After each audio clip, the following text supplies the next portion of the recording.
आता घरात बसायला जागा कुठे, घरच नाही आमचं. बाहेर गाद्या टाकल्याच्या ओट्यावर केंद्रीय मंत्री ओट्यावर बसलेले आहेत. आणि तो फोटो त्यावेळेच्या वर्तमानपत्रात आलेला आहे. हे वैशिष्ट्य मी त्या नेत्यांचं पाहिलेलं आहे. मी महाराष्ट्राचा अध्यक्ष असताना आणि शरदराव मला सारखे म्हणत होते, कलमडीला अध्यक्ष कर, कलमडीला अध्यक्ष कर. ते मी म्हटलं काम केल्याशिवाय करणार नाही. 1 वर्षाने अध्यक्ष केलं, ताबडतोब अध्यक्ष नाही केलं. त्याला 1 वर्ष काम करू द्या म्हटलं. असे अध्यक्ष सर्व महाराष्ट्रभर होते. गाडीतनं उतरले आणि लगेच माझ्याकडे, उल्हास तुझं अभिनंदन. आम्हाला वाटलं की तिकीट दिले वाटतं सध्या त्या पुण्याच्या लोकसभेचं. ते म्हणजे तिकीट नाही, तुला महाराष्ट्रभर निवडणुकीला फिरायचं आहे, पण स्वतः इंदिरा गांधींनी तुझ्या नावाचा प्रस्ताव मांडला पार्लमेंटरी बोर्डात. पण माझ्या स्वागताला दत्ता मेघे, टेसिंगराव भोसले वगैरे वगैरे ते सगळे नेते मंडळी हे नागपूरच्या स्टेशनला आलेले होते. आणि त्यावेळी बातमी माझी फोटोसहित होती की इंदिरा गांधींची उल्हास पवारांना लग्नाची राज्यसेवेची भेट, लोकमतला बातमी होती, फोटोसहित. ठीक आहे, आता ती भेट तशीच राहिली अजून. पहिली मुलाखत मी विठ्ठल शेठची घेतली. ती घेण्यासाठी मला योगेश कोटेंनी बराचसा अवधी दिला होता. 8 दिवस अगोदर सांगितलं होतं. त्यामुळे त्यांना नेमकं काय विचारायचं हे मी ठरवून आलो होतो. पण आता ही शेवटची मुलाखत घेत असताना ऐन वेळेला मला त्यांनी बोलून सांगितलं की ज्यांना मुलाखत घ्यायला सांगितलं होतं ते काही अजून आले नाहीत, तेव्हा ही मुलाखत तुम्हीच घ्या. त्यामुळे दादा कदाचित, कारण तुमची मुलाखत घेणं ही काही थोडक्या अवधीमध्ये शक्य नाही.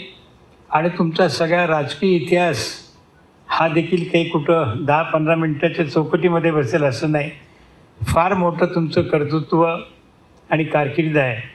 त्यामुळे काही प्रश्न निश्चित राहतील. उल्हासदादा पवार यांची केवळ पुण्यालाच नाही तर महाराष्ट्राला एक सांस्कृतिक व्यासपीठ म्हणून ओळख आहे. राजकीय नेते म्हणून तर जरूर आहे, काँग्रेस पक्षाचे नेते म्हणून जरूर आहेत, माजी आमदार म्हणून जरूर आहेत.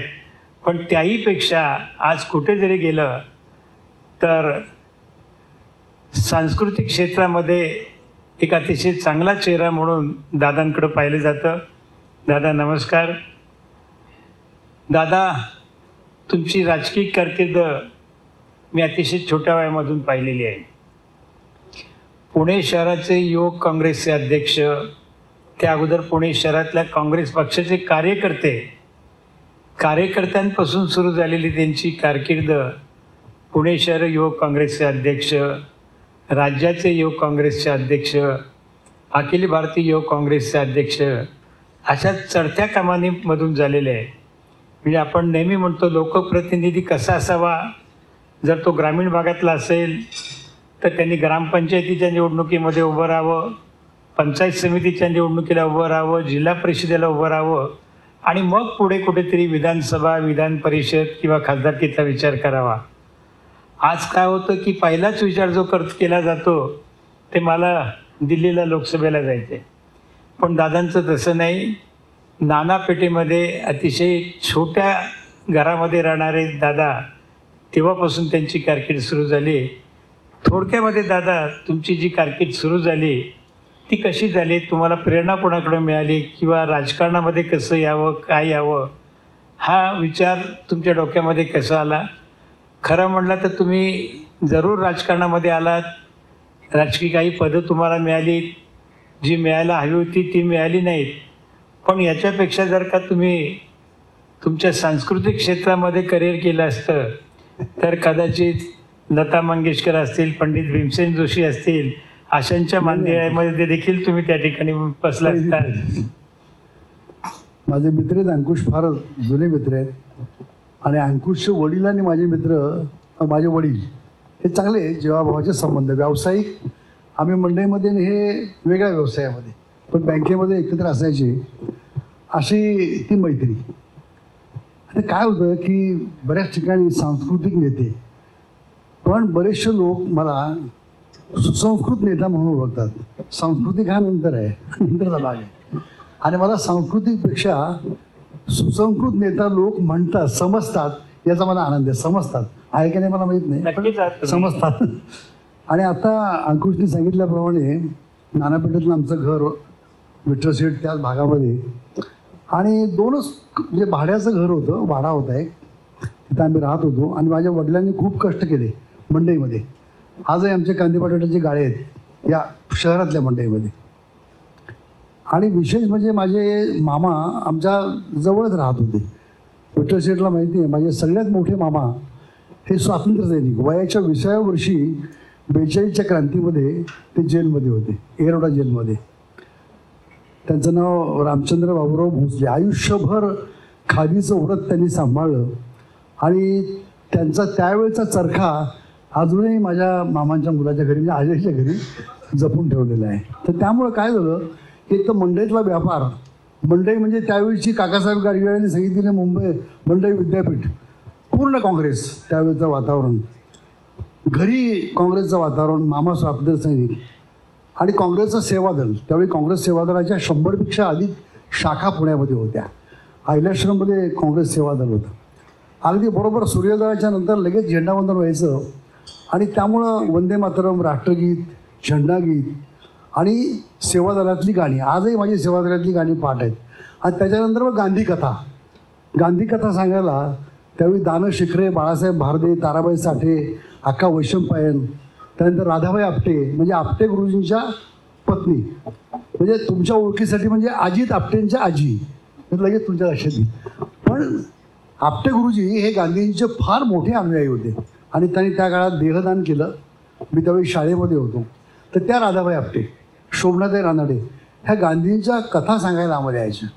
साने गुरुजींच्या कथा असायच्या, गांधींच्या असायच्या, स्वातंत्र्याचा संपूर्ण त्या झालेला, कारण आम्ही स्वातंत्र्याच्या नंतरच्या पिढीचे लोक आहोत, असा तो काळ होता. आणि त्यामुळं ते जे संस्कार म्हणजे इतकं की लहानपणी मी शाळेतही गाणी गायचो आणि कॉलेजमध्ये गायचो. घरी पाहुणे आले ना तर वडील म्हणायचे, अरे बाळ जरा गाणं म्हणले. तर इतका प्रभाव होता की मला वंदे मातरम कधी म्हणावं कळत नसायचं. मी पाहुणे आले तरी वंदे मातरम म्हणायचो. हा प्रभाव, ते संस्कार त्या काँग्रेसच्या पक्षाच्या विचारधारेचे, गांधीजींचे. आणि घरी वारकरी संप्रदाय, भागवत संप्रदाय, त्यामुळे लहानपणापासून कीर्तन ऐकणं, भजनाला जाणं, इकडं राजकीय ऐकणं आणि साहित्यिक सांस्कृतिक कार्यक्रमाला जाणं, असा वेगळा एक माझ्या आयुष्यामध्ये खूप मला संधी मिळाली. आणि ती ऐकल्यानंतर त्यातून जे संस्कार घडले ते संस्कार मला राजकारणामध्ये, समाजकारणामध्ये, साहित्य, संस्कृती, नाट्य, कला क्षेत्रामध्ये उपयोगी पडले, भागवत संप्रदायामध्ये उपयोगी पडले.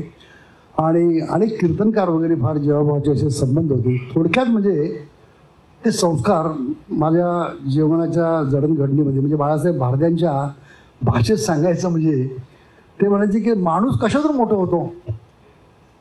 तर सर्वसाधारणपणे बाळासाहेब म्हणाले की लोक म्हणतात व्यासंगातनं मोठा होतो. तर भारदेसाहेब म्हणाले व्यासंगातनं नाही, व्यासंगातनं होतोच, पण व्यासंगापेक्षा सत्संगातून तो अधिक घडतो.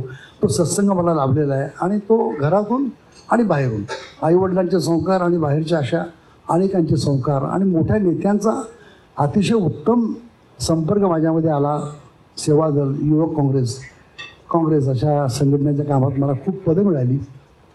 खूप महाराष्ट्र फिरता आला, देश फिरता आला.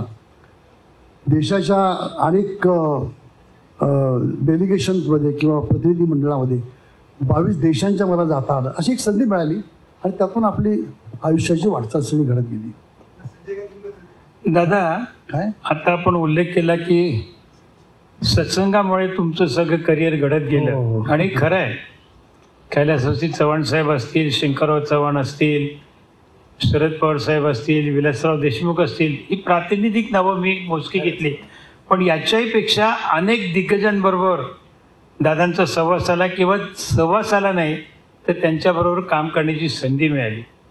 एवढी संधी, दादांना जेवढी संधी मिळाली तेवढी संधी आजपर्यंत पुण्यामध्ये किंवा महाराष्ट्रामध्ये एका व्यक्तीला मिळाली असतील असं मला वाटत नाही. आता हे सगळं करत असताना हे सगळी मंडळी बहुतेक एकत्रित काँग्रेस किंवा काँग्रेस विभक्त झाली असेल, पण काँग्रेस विचारायची. तर त्याच्यामध्ये सगळ्यात मोठा प्रभाव या नेत्यांपैकी कदाचित मी घेतलेल्या नावांपेक्षा वेगळं नाव देखील तुमच्या मनामध्ये असेल. तर अशी कोणत्या व्यक्तींमुळे तुमच्यावरती त्यांच्या विचाराचा पगडा बसला? हे कसं आहे की एकतर स्वर्गीय यशवंतराव चव्हाण आणि बाळासाहेब भारदे या दोन व्यक्तिमत्वांचा म्हणजे हयात असलेल्या, होऊन गेलेल्या अनेक नेत्यांचे आपण आदर्श डोळ्यासमोर ठेवतो, पण जे माझ्या ऐन तारुण्यामध्ये मला जे भेटले त्यातल्या या दोन नेत्यांचा मला खूप चांगला प्रभाव माझ्यावर होता. आणि सुदैवानं अखिल भारतीय युवक काँग्रेसमध्ये काम करत असताना 1971 साली जी मध्यावधी निवडणूक झाली त्यामध्ये देशातले सगळ्यात तरुण खासदार जे निवडून आले होते, प्रियनंदास मुंशी, त्यांचं वय त्यावेळी 25.5 होतं आणि अखिल भारतीय युवक काँग्रेसचे अध्यक्ष होते. अतिशय उत्तम पार्लमेंटरियन होते आणि विशेष म्हणजे 2 विषयाचे MA होते, उत्तम लेखक होते. त्यांनी इतिहासावर, साहित्यावर खूप भाषणं लिहिली आणि जग त्यांनी गाजवलं. असा एक माणूस अकाली दुर्दैवाने निघून गेला. केंद्रीय मंत्री म्हणून त्यांनी उत्तम काम केलं. पण आपल्या माहितीकरता सांगतो, माणसं किती मोठी होती. नाना पेठेतल्या ज्या वाड्यामध्ये मी राहत होतो 2च खोल्या होत्या आणि प्रियनंदास मुंशींची पहिली सभा मी पुण्यामध्ये घेतली. मी महाराष्ट्राचा त्यावेळी अध्यक्ष होतो आणि त्याला माणसाचं साधेपण आणि उंची किती फरक आहे बघा आजच्या काळामध्ये. तर त्यांना म्हटलं की आता पुणे जवळ आलं आहे. माझ्याबरोबर गुरुनाथ कुलकर्णी, भाऊराव पाटील, चंद्रकांत मोहिते आम्ही एकाच गाडीत येत होतो आणि प्रियनंदास मुंशी. त्यांना म्हटलं आपण सर्किट हाऊसला जाऊ, फ्रेश होऊ. नाही बोले मैं आपके घर आऊँगा. आता मैं आपके घर आऊँगा म्हटल्यानंतर माझ्याकडं टॉयलेट वगैरे हे घरामध्ये कुठे आहे, बाहेर कॉमन वाड्यामध्ये आणि मी राहतोय साध्या वाड्यात. तर त्यांना सांगायचं कसं, मी म्हटलं प्रियोदा, त्याला प्रियोदा म्हणायचे, की मैं खुद का मकान नहीं है, किराए का है और वहाँ कॉमन है बाथरूम वगैरे, तो वो जरा ठीक नहीं है. तर त्याचं वाक्य बघा पुढं. मला तो गंभीर होऊन म्हणाला, आप वही रहते हैं ना, आप वही नहाते हैं, आप वही टॉयलेट में जाते हैं, आप वही. तर मी म्हटलं ये तो ठीक है लेकिन आपके लिए जरा बिलकुल नहीं भले, मैं आपके ही घर आऊँगा. आणि असं करत ते माझ्या घराकडे आले, गाडी थांबवली, ते आतमध्ये आले आणि आपल्याला आश्चर्य वाटेल सार्वजनिक बाथरूममध्ये त्यांनी फ्रेश झाले आणि कार्यक्रमाला आले. असे नेते मी पाहिलेत. आता पंचतारांकित सगळ्या राजकारणाची, सगळी वातावरणाची झलक मी पाहत असताना अंबिका सोनी पण त्याच घरी आल्या. माननीय पवारसाहेब 72 साली मंत्री झाले, राज्यमंत्री झाले. त्यांना 8 खाती होती. मंत्री झाल्यानंतर प्रथम पुण्यात आले, ते माझ्या घरी आले. माझ्या घरात जेवायला जागा म्हणजे बसायला जागाच नाही. समोर किराणांची धर्मशाळा उघडली आणि तिथे मांडी घालून शरदराव वगैरे जेवायला बसलेले. असा तो एक काळ होता. दादा, असा अनेक अनुभव आहेत. हा तुमचा अनुभव नक्कीच आहे. पण तर एक नाव तू विसरलास की चव्हाण साहेब केंद्रामध्ये असताना अगदी महत्वाचे होते आणि दादाचं घर जुनं घर कोणी पाहिलं नसेल, शेजारी म्हशीचा गोठा, ते तिथं सगळं शेण बिण पडलेलं अमकं तमकं. आणि चव्हाण साहेबांनी एकदा दादांच्या घरी यायचं ठरवलं. नाही काय झालं, त्याचा गंमत आहे. मी शांताराम देवेकर, आम्ही फार जिवलग मित्र आणि साहेबांचे पुतणे दादा चव्हाण हे आमचे मित्र. म्हणजे मी त्यावेळी राजकारणात फार मोठ्या पदावर नव्हतो, पण ज्यावेळी महाराष्ट्राचा अध्यक्ष झालो त्यावेळीची गोष्ट आहे. आणि ते आले होते महर्षी अण्णासाहेब शिंदेंच्या पुतळ्याचं अनावरण करायला, जिथं आता क्वार्टर गेट आहे ना त्या ठिकाणी, म्हणजे महात्मा फुले चौकी. हां, तर त्या ठिकाणी मी सहज पोस्टकार्ड लिहिलं. म्हणजे बंद पाकिटामध्ये पत्र मोठ्या नेत्याला लिहावं याचंही ज्ञान मला नव्हतं. साधं पोस्टकार्ड लिहिलं. आता ते पोस्टकार्ड फारसं दिसत नाही, 10 पैशाचं 15 पैशाचं. आणि मी त्या पोस्टकार्डवर त्याला लिहिलं, साहेब तुम्ही माझ्या घरापासून फार जवळ येत आहे, तर माझ्या घरी आलं तर मला खूप आनंद होईल, असं एक पत्र लिहिलं. आणि ते पत्र लिहिलं मी विसरून गेलो. मला वाटलं आता एवढा मोठा नेता कसं त्याला मिळणार यायला. आम्ही विमानतळावर गेलो, मी आणि शांताराम देवेकर. आता मी त्यावेळेच्या नेत्यांची नावं घेत नाही कारण ते बरं दिसणार नाही. पण ते सगळे गेले, सांगायला काय हरकत नाही. जरी गेलेले असले तरी काय असतं, म्हणजे ते आमदार होते, महापौर होते, फार मोठे नेते पुण्यातले. आणि ते माझ्या पुढे होते आणि ते साहेबांना भेटून काही सांगत होते. त्यातले एक नेते म्हणत होते की माझ्या मुलाचा साखरपुडा आहे, तुम्ही त्यात 5 मिनटं आलात तर खूप बरं होईल, खूप लोक येणार आहेत. तर ते म्हणले नाही हो, मला वेळ नाही आहे, कारण मला पुतळ्याचं अनावरण करायचं आहे, महर्षी अण्णासाहेबांच्या फोटोचं पुन्हा विद्यापीठात अनावरण करायचं आहे, असा कार्यक्रम आहे, तर मला नाही जमणार. दुसरे नेते पुढे आले, ते म्हणले साहेब राज्य पातळीवरच्या कबड्डीच्या स्पर्धा आहेत, तुम्ही ज्या वाटेने जाताय ना तिथंच फक्त 2 मिनटं. नाही म्हणले मला वेळ नाही आहे. आता एवढं सगळं बघितल्यानंतर मी जेव्हा शांताराम देवेकर मी उभं होतो त्यांच्या स्वागताला, तर मी म्हटलं कशाला पत्राची वगैरे आठवण करून द्यायची विनाकारण. एवढ्या मोठ्या नेत्यांना त्यांनी सांगितले मला वेळ नाही, मी येत नाही. मी नमस्कार केला. अरे उल्हास, तुझं पत्र मला मिळालं म्हणले आणि तुझ्या घरी मी येणार आहे असं म्हटल्यानंतर ते जे नेते होते माझ्या पुढे अगोदर उभे असलेले, त्यांच्या चेहऱ्याकडे मला बघायची भीती वाटायला लागली. म्हणजे त्यांना काय वाटेल की काय बाबा. मला नंतर मग त्यातले 2 नेते भेटले, दोन्ही त्यावेळी आमदार होते. मला म्हणले काय केलं रे उल्हास तू? तर म्हटलं काहीच नाही केलं, पोस्टाचं कार्ड लिहिलं साहेबांना. ते त्यांना मिळालं आणि त्यांनी माझ्या घरी याचं कबूल केलं. आता माझ्या मनात म्हणजे माझ्या घरापर्यंत गाडी जाता येत नव्हती. तर एवढा मोठा केंद्रीय मंत्री कसे येणार कसे. मग त्या सगळ्या एरियामध्ये पोलीस कमिशनर वगैरे आले. मग गाडी इकडनं घ्यायची देवळाच्या पुढून का पाठीमागून घ्यायची. मग पाठीमागच्या मैदानात गाडी उभी केली आणि तिथून ते मी आणि त्यांच्याबरोबर रामभाऊ जोशी होते.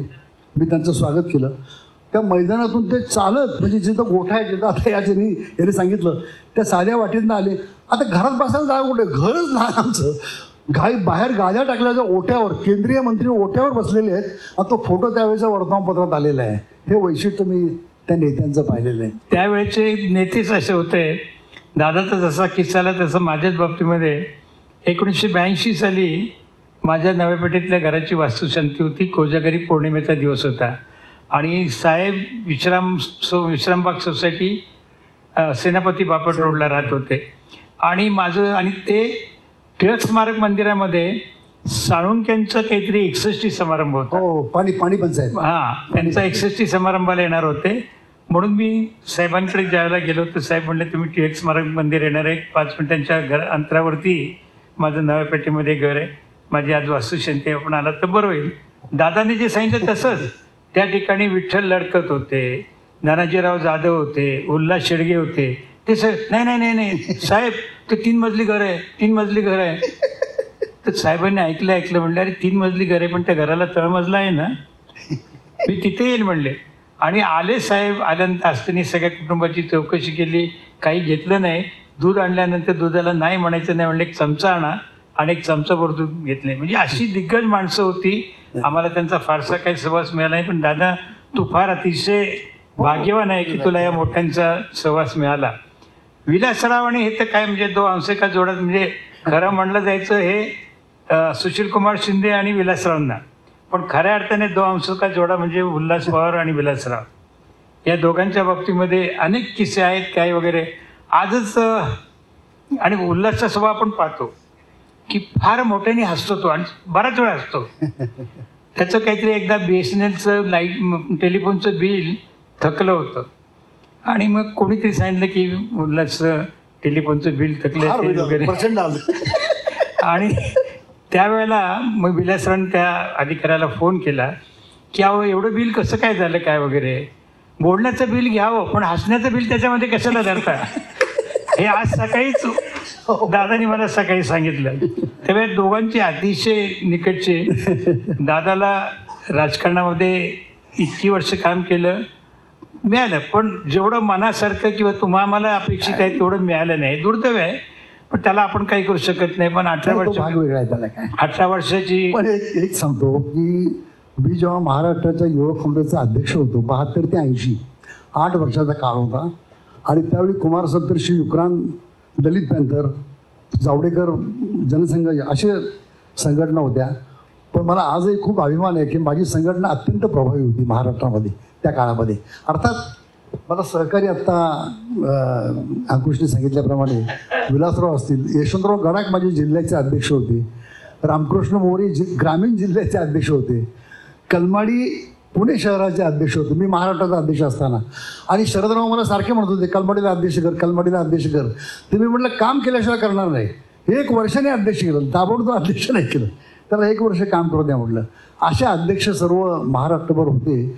आणि माझ्या समकालीन चिदंबरम तामिळनाडू युथ काँग्रेस प्रेसिडेंट होता, Priyadas Munshi All India, general secretary आमच्या अंबिका सोनी, पवनकुमार बन्सल आत्ता जे खजिनदार होते ते पंजाबमध्ये होते. असे माझे सहकारी देशामध्ये अशोक गहलोत NSY होते.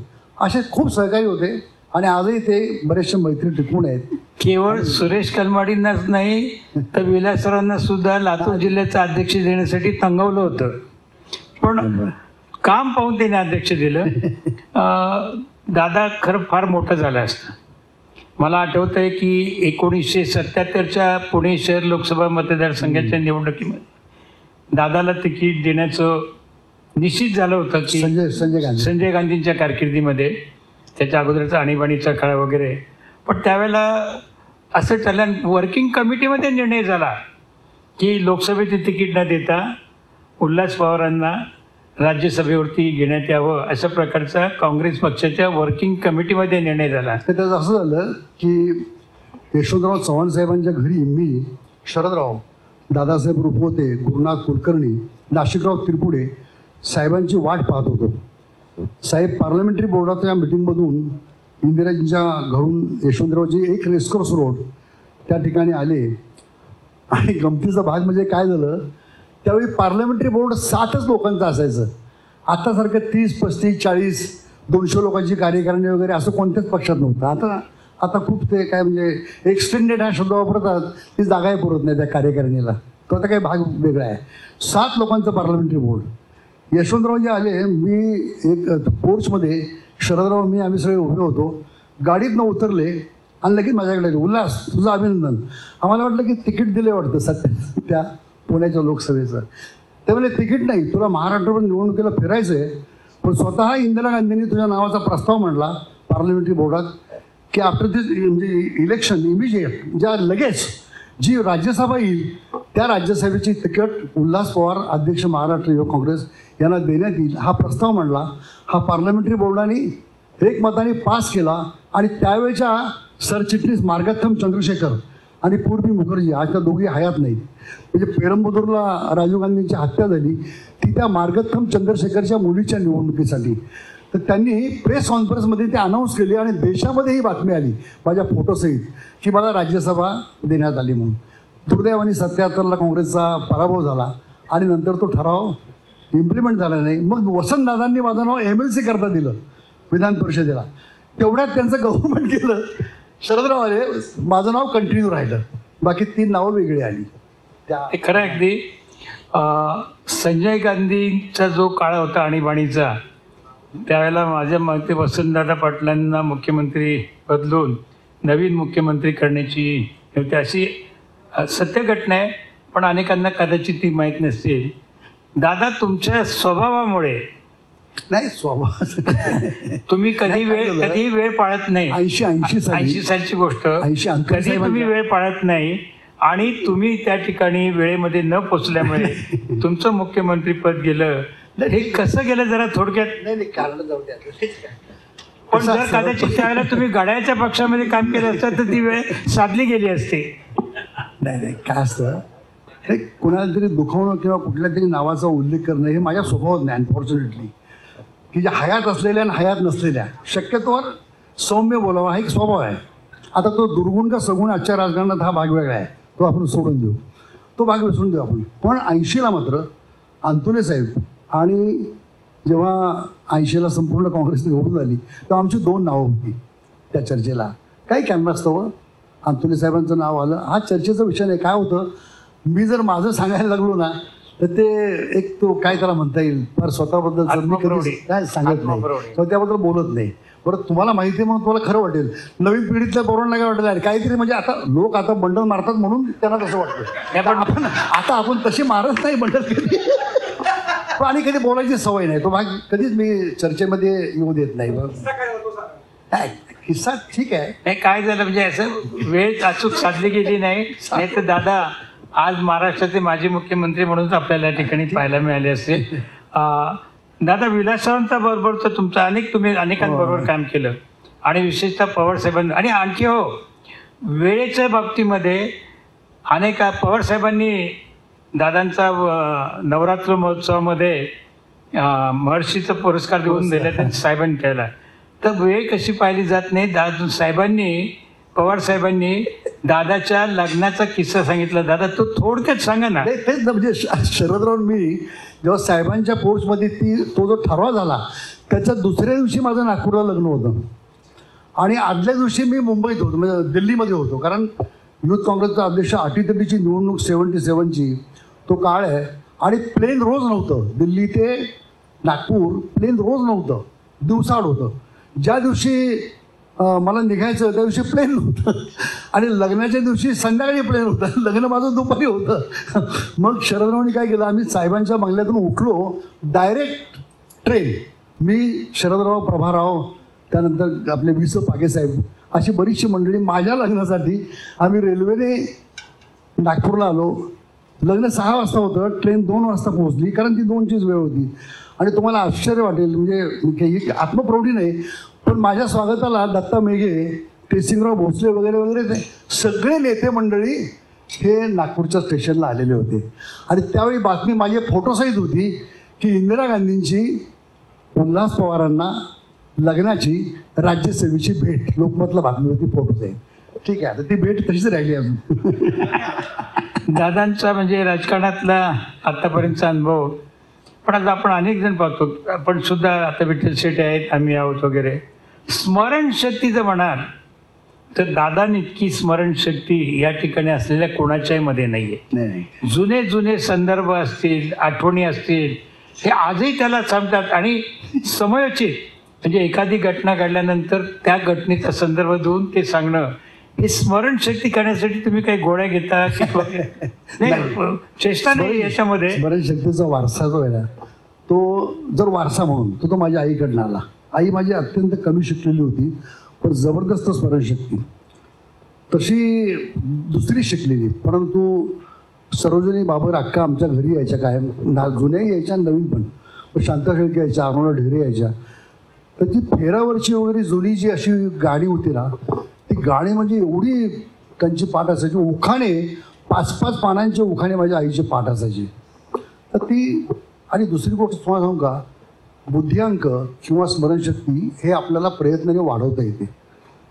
शरदराव, वसंतदादा पाटील, यशवंतराव चव्हाण या सर्व नेत्यांना मी इतके जवळून पाहिले की यांची तल्लख स्मरणशक्ती. 10 वर्षापूर्वीचा माणूस भेटल्यानंतर तो कसा भेटला, कुठे भेटला, काय भेटला, हे सांगण्याचं कौशल्य त्यांच्याकडे होतं. ते आपण चिंतन मनन आपल्याला कमवता येते. ती सुदैवाने मला मिळाली, म्हणजे प्राप्त झाली. दादा, शरदराव वगैरे अनेक वेळेला प्रवासात जातात. साहेबांचा स्वभाव थोडा विनोदी, खोडकर पण देखील आहे. आणि उल्हासदादा आणि पवारसाहेब एकदा दिल्लीमध्ये एका पुण्यातल्या केंद्रीय मंत्र्यांच्या घरी गेले होते, तर त्या केंद्रीय मंत्र्यांची त्यांनी तो किस्सा सांगा सगळ्यांना. काय सांगा कसं असतं, मी तुम्हाला आता नाव नका घेऊ ना. हा, ते पण नेते आज नाही आहेत, पण त्यावेळी पुरोगामी, प्रतिगामी, लेफ्टिस्ट, रायटिस्ट वगैरे असा, आणि गोरगरिबांच्या मध्ये लोकप्रियता एका वेगळ्या निर्णयामुळं असे एक नेते होते. तर त्या नेत्यांच्या घरी मी आणि शरदराव आम्ही निघालो. त्यावेळी टॅक्सीतनं निघालो बरं का, त्यावेळेचा काळ म्हणजे शरदराव मंत्री झालेले नव्हते, सांगतो. तर टॅक्सीतनं आम्ही निघालो आणि आता त्या टॅक्सीवाल्याला वगैरे आम्ही गप्पा करत निघालो.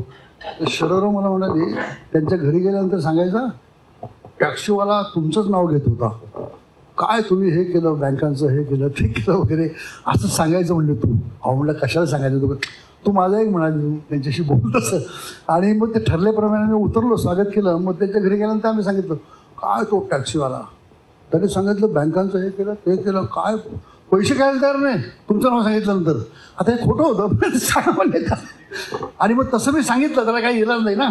आणि ते म्हणाले लगेच, ते लगेच म्हणाले, नाही बरोबर आहे म्हणले, हो प्रत्येक गोरगरीब माणूस माझं नाव काढलं की असं त्याने बाबाला सांगितलं. त्या टॅक्सीवाल्याला टॅक्सीचे पैसे यांनी गाडीत अगोदर दिले होते, फक्त त्या नेत्याला सांगितलं, त्याच्यासमोर म्हणायचं, नाही नाही इनके पास आहे, मैं पैसा नाही लूंगा, पैसा नाही लूंगा. तो नेताही खुश.